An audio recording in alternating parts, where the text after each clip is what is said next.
Trauma and stress related ഡിസോർഡേഴ്സിൻ്റെ അണ്ടറിൽ തന്നെ വരുന്നതാണ് ഡിസ്ഇൻഹിബിറ്റഡ് സോഷ്യൽ എൻഗേജ്മെൻറ്റ് ഡിസോർഡർ. നേരത്തെ വീഡിയോയിൽ നമ്മളൊരു അറ്റാച്ച്മെൻറ്റ് ഡിസോർഡറിനെ കുറിച്ചാണ് പഠിച്ചത്.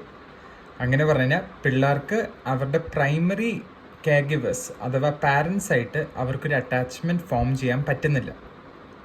എന്നാൽ ഈ ഒരു ഡിസോർഡറിൽ ഇതൊരു എൻഗേജ്മെൻറ്റ് ഡിസോർഡറാണ്. അഗൈൻ അറ്റാച്ച്മെൻറ്റ് ഡിസോർഡറിൻ്റെ അണ്ടറിൽ തന്നെ വരുന്നതാണ്. പക്ഷെ ഇവിടെ ഒരു മേജർ വ്യത്യാസം വരുന്നതെന്ന് പറഞ്ഞാൽ പിള്ളേർക്ക് അവരുടെ പ്രൈമറി കെയർ ഗിവേഴ്സ് അഥവാ പാരൻസ് ആയിട്ട് അവർക്കൊരു ബോണ്ടിങ് ചെയ്യാൻ പറ്റുന്നില്ല.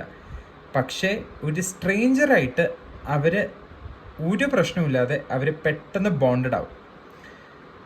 നമ്മളിങ്ങനെ പറഞ്ഞു കേട്ടിട്ടില്ലേ, അങ്ങനെ പറഞ്ഞാൽ നാട്ടുകാരെ കണ്ടപ്പോഴേക്കും അവൻ വീട്ടുകാരെ മറന്നെന്ന് പറയില്ലേ, അതുപോലെ ഇങ്ങനത്തെ പിള്ളേർ ഭയങ്കര പെട്ടെന്ന് ഓവേർലി ഫ്രണ്ട്ലി ആയിരിക്കും സ്ട്രേഞ്ചേഴ്സായിട്ട്. അവർക്ക് ആരാണെന്ന് അവർക്കൊരു നോട്ടം ഉണ്ടാവില്ല, അവർക്കൊരു ഇൻഹിബിഷൻ ഉണ്ടാവില്ല. അങ്ങനെ പറഞ്ഞാൽ ഞാൻ സംസാരിക്കണോ, ആരാ എന്താ എനിക്കൊന്നും അറിഞ്ഞൂടാ. പക്ഷെ അവർക്ക് അതൊന്നും ഒരു വിഷയമല്ല.